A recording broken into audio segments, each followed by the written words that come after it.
Despite the promises of the U.S. government under the administration of Joe Biden to halt deportations or to at least review the process, look at it, try to make it look like you're doing something to stop what Trump was doing, even though it was worse under Obama, it now appears that Biden has failed to do so as well.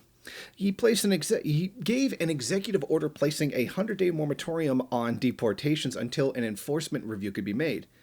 However, due to a federal judge in response to a Texas lawsuit, it did not require the U.S. Immigration, or ICE, to actually schedule the deportations. In other words, the deportations have continued despite the fact that an executive order was written to stop them, which Biden declared ICE to be a rogue government organization. Well, that would be a pretty good definition of a rogue agency. And what's really interesting here is ICE is acting outside the authority of the federal government. Think about that. Could you imagine if any other governmental body did that? Just acted of their own whim, their own impetuousness. It's amazing. Their only job is to enforce immigration.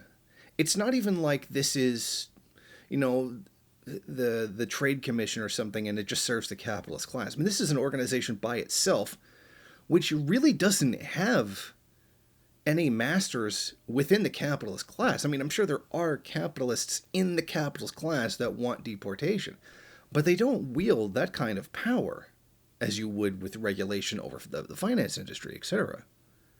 ICE is pretty much acting on its own, which means it has a mind of its own. And that mind is very clearly racist. Think about that.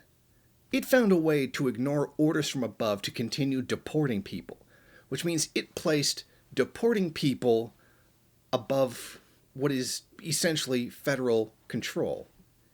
If this doesn't tell you that it's a racist institution, and even that a rogue racist institution, nothing else will. I think it's important here to understand how serious this is. This isn't like, another government body getting rid of regulation because the capitalists want it and deals are being done, behind closed doors. This is really acting by itself outside the authority of the U.S. government and all of it to deport people. Now, one of those people that has been deported is a witness to an August 2019 shooting massacre in El Paso, Texas, which has been dubbed a domestic terrorist event by investigators. Now, this woman saw it, but she's also a migrant. A guy opened fire on an El Paso, Texas Walmart, leaving 22 people dead. And another person died later, and another 26 people were wounded. She had agreed to be a witness against the gunman, but she was deported anyway.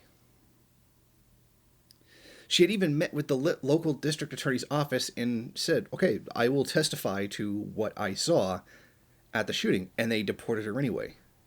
So ICE just deported a witness to a crime and a terrorist attack on top of it. So, I mean, you know how the war on terror thing is this thing that we're all supposed to be scared of and all about all the time, yet ICE doesn't even seem to care when they deport a witness. I mean, that's what they think they're doing, right? They're stopping terrorism by kicking brown people out of the country. Yet here they are getting rid of a witness to an actual terrorist attack. Doesn't really seem to make sense, does it? Unless, of course, you're racially motivated. And then it does all kind of seem to come together. So what kind of a situation are we in? Where the federal government doesn't even have control over immigration in its country. Doesn't have control over the organization that's supposed to be doing that. Imagine if the military started acting independently of the federal government. Or the police started acting independently of the government. That's essentially what's happened here. These are like police, but more like military, for just the immigration issue. That's why a lot of the mainstream media isn't even looking at this. I mean, it's frightening because they are migrants, and technically they don't have any rights under U.S. law. Well, I mean, there's the whole UN Declaration of Human Rights, but what does that amount to? So it's really frightening to look at this situation and see how it is. And let this be a lesson to people who keep defending ICE and defending the organization and what it does, even when it blatantly violates the law, blatantly violates human rights. It's disgusting. This is what's happening.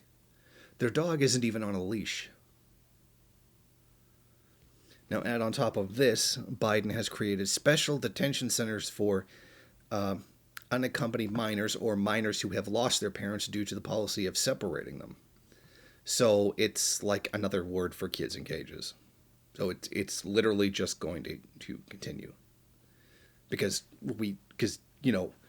the synthetic left, the fake left would be a better way of putting it, decided that if Biden got in office, everything would all be better, and then we're just going to push Biden left, and then it's all going to be okay, right? I mean, it's not like people fell for this when Obama got elected, right? I mean, I was warning about this when Obama got in office. I said nothing was going to change. And they kept saying, no, we're going to push him left, and it's going to be better, and like, preaching to the choir here. Except the people who literally thought it was going to change. But you know what I mean. So here we go. ICE is now acting of its own volition, ignoring executive orders by the president. And, of course, imagine how much the MAGAs would be flying off the handle if it was a Trump executive order that had been ignored. But I digress. So this is where things are right now. ICE literally isn't listening to its higher-ups, and is completely acting as if it were its own independent institution. Thank you for watching. If you like this program, then please head over to my Patreon page and set up a monthly donation. It's your donations that keep this program running. Also, if you would like, please rate, comment, subscribe, and share in various social media.